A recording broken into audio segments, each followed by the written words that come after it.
ये मगध राज्य का एक बहुत ही प्रतापी राजा, बहुत ही बलशाली राजा था, जिसके बारे में महाभारत में चर्चा किया गया है।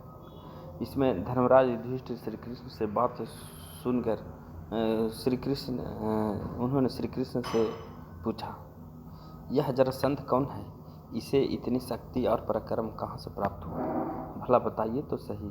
जैसे धधकती हुई आग का सर्प करके पतंग जल मरता है, वैसे ही वह आपसे शत्रुता करके भी भस्म नहीं हो पाया।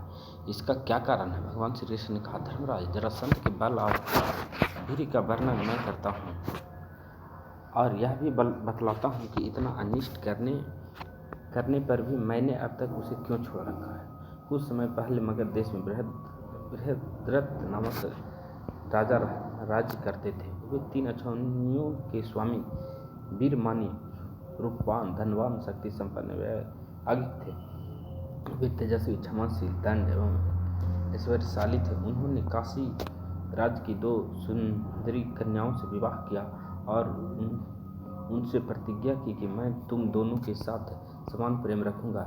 इस प्रकार विषय सेवन करते करते उनकी जवानी बीत गई, परंतु मंगलमय होम, पुत्रेष्टि यज्ञ आदि करने पर भी उन्हें पुत्र की प्राप्ति नहीं हुई। एक दिन उन्होंने सुना कि गौतम कच्छिवान के पुत्र महात्मा चंड कौशिक तपस्या से उपराम होकर इधर आए हैं और एक वृक्ष के नीचे ठहरे हुए। राजा बृहद्रथ अपनी दोनों रानियों के साथ उनके पास गए और रत्न आदि भेंट करके उन्हें संतुष्ट किया। सत्यवादी चंड कौशिक ऋषि ने राजा बृहद्रथ से कहा, राजन, मैं तुमसे संतुष्ट हूँ, जो चाहो मुझसे मांग लो। राजा ने कहा, भगवान, मैं अभागा एवं संतानहीन हूँ, राज्य छोड़कर तपोवन में आ गया हूँ। भला अब मैं वर लेकर क्या करूँगा? राजा की कातरी वाणी सुनकर चंड कौशिक ऋषि कृपा पर बस हो गए और ध्यान करने लगे। उसी समय जिस आम के पेड़ के नीचे वे बैठे हुए थे, उससे एक फल उनकी गोद में गिरा। वह फल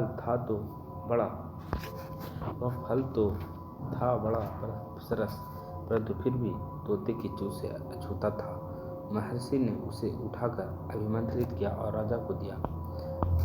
वास्तव में उन्हें पुत्र प्राप्ति करने के लिए ही वह गिरा था।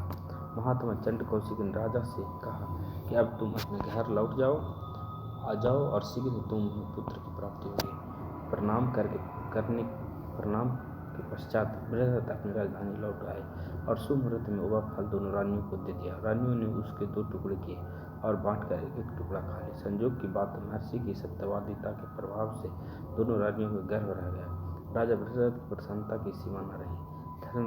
धर्मराज, समय आने पर दोनों के गर्भ से शरीर का एक टुकड़ा पैदा हुआ। प्रत्येक में 1 आंख, 1 बांह, 1 पैर, आधा पेट, आधा मुंह और आधा कमर थी। उन्हें देखकर दोनों रानियां कांप उठी। उन्हें दुख से घबराकर यही सलाह की कि इन दोनों टुकड़ों को फेंक दिया जाए। दोनों की दासियों ने आज्ञा पाते हुए दोनों सजीव टुकड़ों को भली भांति ढक कर राजनिवास में बाहर डाल दिया। राजन, वहाँ एक राक्षसी रहती थी। उसका नाम था जरा। वह खून पीती और मांस खाती थी। उसने उन टुकड़ों को उठाया और संयोगवश सुविधा से ले जाने के लिए एक साथ जोड़ दिया। बस अब क्या, दोनों टुकड़े मिलकर एक महाबली और पराक्रमी राजकुमार बन गया। जरा राक्षसी चकित हो गई और वह कर शरीर कुमार को उठा तक न सकी। कुमार ने मुट्ठी बांधकर मुंह में डाल ली और वर्षाकालीन में की गर्जना के समान गंभीर स्वर से रोना शुरू किया। राजनिवास के लोग यह शब्द सुनकर चकित हो राजा के साथ बाहर निकल आए। यद्यपि रानियां पुत्र की ओर से निराश हो चुकी थी, फिर भी उनके स्तनों में दूध उमड़ रहा था। वे उदास मुंह से पुत्र दर्शन की लालसा से भरकर बाहर निकल आई। जरा राक्षसी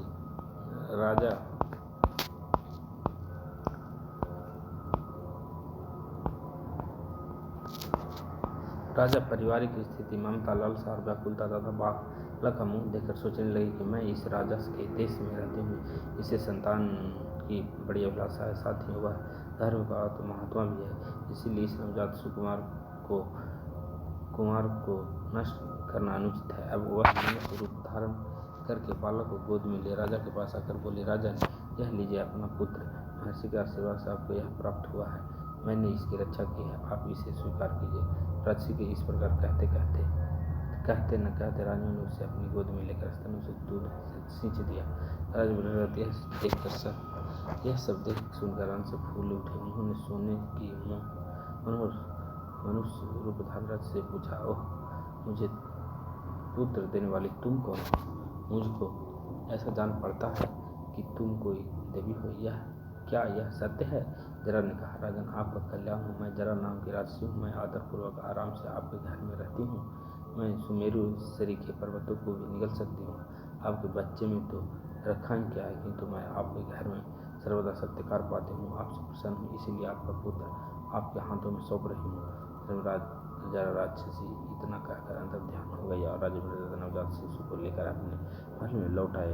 बालक के जातक मर्यादी संस्कार विधि पूर्वक हुए। जरा राक्षसी के नाम पर उस सारे मगध देश में उत्सव मनाया गया। बृहद्रथ ने अपने पुत्र का नामकरण करते हुए कहा, इस बालक को जरा ने संधित किया है, जोड़ा है, इसलिए इसका नाम जरासंध होगा।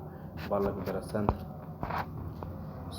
शुक्ल पक्ष के चंद्रमा के समान एवं हवन की हुई आग के समान आकार और बल में दिन बढ़ने और अपने माँ बाप को आनंदित करने लगा। कुछ समय के बाद महर्षि चंद्रकौशिक मगध देश आए। राजा ने उनकी बड़ी आभा भगत की। उन्होंने प्रसन्न होकर कहा, राजन, जरासंध के जन्म की सारी बातें मुझे दिव्य दृष्टि से मालूम हो गई है। तुम्हारा पुत्र बड़ा तेजस्वी, बलवान और रूपवान होगा। इसके बाहुबल के आगे कुछ भी अपर्याय न होगा। कोई भी इसका मुकाबला नहीं कर सकेगा और विरोधी अपने आप नष्ट हो जाएंगे। देवताओं के अस्त्र शस्त्र भी इसे चोट नहीं पहुंचा सके। सभी लोग इसकी आज्ञा मानेंगे और तो क्या, इसके आराधना से प्रसन्न होकर स्वयं भगवान शंकर इसे दर्शन देंगे। इतना कहकर महर्षि चंद्रकौशिक चले गया। राजा बृहद्रथ जरासंध का राज्य सिंहासन अभिषेक किया और स्वयं से रानियों के साथ वन में चले गए। वास्तव में जरासंध की शक्ति महर्षि चंद्रकौशिक के कहे जैसी है। यद्यपि हम लोग बलवान हैं, फिर भी अब तक नीति के दृष्टि से उसकी उपेक्षा करते हैं। इस तरह से ये वीडियो समाप्त हुआ। नमस्कार। हमारी वीडियो पसंद आए तो लाइक और शेयर करें और सब्सक्राइब बटन दबाना न भूलें।